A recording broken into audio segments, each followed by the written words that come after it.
ಅಶ್ವತ್ಥ ನಾರಾಯಣ ಎಷ್ಟು ಮಟ್ಟಿಗೆ BJP ಮತ್ತು JDU ನಡುವಿನ ಮೈತ್ರಿಯ ವಿಚಾರಕ್ಕೆ ಬಂದಾಗ ಈ ಬಾರಿ ನೇರವಾಗಿ ಮುಖ್ಯಮಂತ್ರಿಯನ್ನು ಘೋಷಣೆ ಮಾಡದೇ ಚುನಾವಣೆಗೆ ಹೋಗಿರುವಂಥದ್ದು ಕೂಡ ಭಾಳ ಮುಖ್ಯವಾದ ಒಂದು ತಂತ್ರಗಾರಿಕೆ ಆಗಿತ್ತು.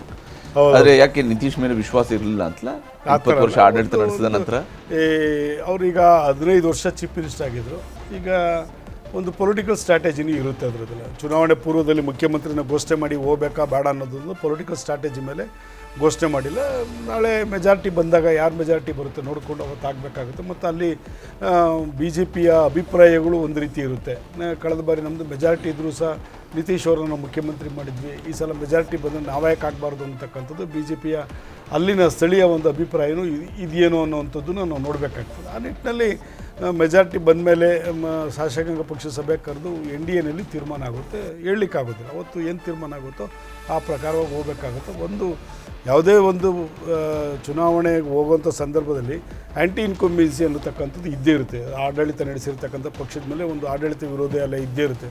ಅಂದರೆ ನಿತೀಶ್ ಕುಮಾರ್ ಅವ್ರ ಮೇಲೆ ಆ ಥರದ್ದು ಎಲ್ಲೂ ಸಹ ಕಂಡು ಬರ್ತಾಯಿಲ್ಲ. ಜೊತೆಗೆ ಇನ್ನೊಂದು ನೋಡಿ ಇರುತ್ತೆ ಸರ್, MJBನಲ್ಲಿ ಏನಂತ ಮಹಾಗಠಬಂಧನಲ್ಲಿ ಒಂದು ಭಾಳ ಪ್ಯಾಥಟಿಕ್ ಪರಿಸ್ಥಿತಿ ಅಂತೇಳಿದ್ರೆ ಅದು ಕಾಂಗ್ರೆಸ್ಗೆ ಆಗಿದೆಯೋ ಅಥವಾ RJDಗೆ ಆಗಿದೆಯೋ, ಅದರಲ್ಲಿ ಇವರಿಬ್ಬರು ಅಲಿಯನ್ಸ್ ಆಗೂ ಸಹ ಒಂದು 10-15 ಸೀಟು ರೆಬಲ್ ಆಗಿ ನಿಂತಿದ್ದಾರೆ. RJD ಮತ್ತು ಫ್ರೆಂಡ್ಲಿ ಫೈಟ್ ಅಂತೇಳಿ ಕಾಂಗ್ರೆಸ್ ಮತ್ತು ಫ್ರೆಂಡ್ಲಿ ಫೈಟ್. ಇದು ಜನಗಳಿಗೆ ಏನು ಅನಿಸುತ್ತೆ ಇದ್ರದ್ದು? ನೀವು ಒಂದು ಸಲ ಅಲಿಯನ್ಸ್ ಆದಮೇಲೆ ಇಲ್ಲ ನೀವು ಮೆಜಾರಿಟಿ ಅವ್ರಿಗೆ ಕೊಡಿ ಅಥವಾ ನೀವೇ ತೊಗೊಳ್ಳಿ, ಸೀಟ್ ಹಂಚಿಕೆಯಲ್ಲಿ ಯಾರಿಗೆ ಬೇಕಾದ್ರೂ ಜಾಸ್ತಿ ಬರ್ಬೋದು ಕಡಿಮೆ ಬರ್ಬೋದು.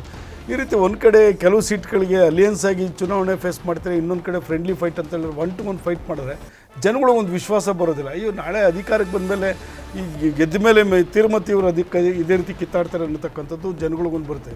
ಇವೆಲ್ಲವು ಮತದಾರನ ಮೇಲೆ ಒಂದು ರೀತಿ ಅದು 1% ಇರಲಿ 2% ಇರಲಿ ಅದೆಲ್ಲ ಒಂದು ರೀತಿ ಬದಲಾವಣೆ ಆಗುತ್ತೆ. ಅದು ಇವರು MJB ಅಂತ ಮಾಡಿಕೊಂಡು ತಿರುಮತರಲ್ಲಿಗೆ ಚುನಾವಣೆಗೆ ಫ್ರೆಂಡ್ಲಿ ಫೈಟ್ ಮಾಡ್ತಾರೆ 1-to-1 ಅಂತ ಅಂದಾಗ ಜನಗಳಿಗೆ ಒಂದು ವಿಶ್ವಾಸ ಇಲ್ಲ. ಮತ್ತು ನೀವು ಚುನಾವಣೆಗೆ ಹೋಗುವಂಥ ಸಂದರ್ಭದಲ್ಲಿ ಸರ್ ಯಾವುದೇ ಪಾರ್ಟಿ ಇರಲಿ ಮತ್ತು ನೀವು ಕೊಡ್ತಕ್ಕಂಥ ವಿಷಯಗಳು ಆಶ್ವಾಸನೆಗಳು ಜನ ಭಾಳ ಗಂಭೀರವಾಗಿ ಯೋಚನೆ ಮಾಡ್ತಾರೆ.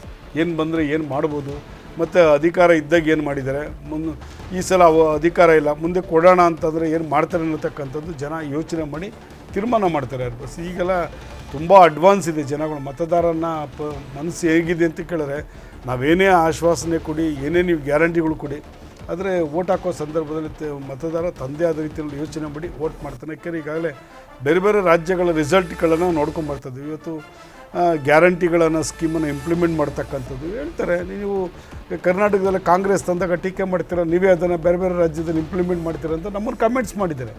ಆದರೆ ನಾವು ಮಹಾರಾಷ್ಟ್ರದಲ್ಲಿ ಇಂಪ್ಲಿಮೆಂಟ್ ಮಾಡಿದ್ದೀವಿ, ಬೆಲೆ ಏರಿಕೆ ಮಾಡಿಲ್ಲ. ನಾವು ಏನು ಗ್ಯಾರಂಟಿಗಳನ್ನು ನಾವು ಕೊಟ್ಟಿದ್ದೀವಿ, ಎಲ್ಲಿ ಬೆಲೆ ಏರಿಕೆ ಮಾಡಿಲ್ಲ. ಕಾಂಗ್ರೆಸ್ ಗ್ಯಾರಂಟಿ ಕೊಟ್ಟು ಬೆಲೆ ಏರಿಕೆ ಮಾಡಿದೆ. ಜನ ಅದನ್ನು ಯೋಚನೆ ಮಾಡ್ತಾರೆ. ಇರಪ್ಪ ಇವ್ರು ಗ್ಯಾರಂಟಿ ಕೊಡ್ತಾರೆ, ಇನ್ನೊಂದು ಕಡೆ ಒಂದು ಕೈನಲ್ಲಿ ಕೊಟ್ಟು ಇನ್ನೊಂದು ಕೈನಲ್ಲಿ ಕಿತ್ಕೊಳ್ತಾರೆ, ಇವರು ಕೊಟ್ಟರು ಉಪಯೋಗ ಇಲ್ಲ ಅನ್ನತಕ್ಕಂಥದ್ದು ಮತದಾರರ ಮೇಲೆ ಭಾಳ ಪ್ರಬಲ ಬೀರುತ್ತೆ. ಇದ್ದಿಲ್ಲ ಮತದಾರರ ಮೇಲೆ ಈ ಎಲ್ಲ ಅಂಶಗಳು ಬೀರುತ್ತೆ. ಯಾಕೆಂದರೆ ಎಷ್ಟು ಗ್ಯಾರಂಟಿ ನೀವು 58,000 ಕೋಟಿ ಗ್ಯಾರಂಟಿ ಸ್ಕೀಮು ಕೊಡೋ ಲೆಕ್ಕದಲ್ಲಿ 1 ಲಕ್ಷ ಕೋಟಿ ನೀವು ಬೆಲೆ ಏರಿಕೆ ಮಾಡಿ ಕಲೆಕ್ಷನ್ ಮಾಡ್ತಾಯಿದ್ದೀರಲ್ಲ.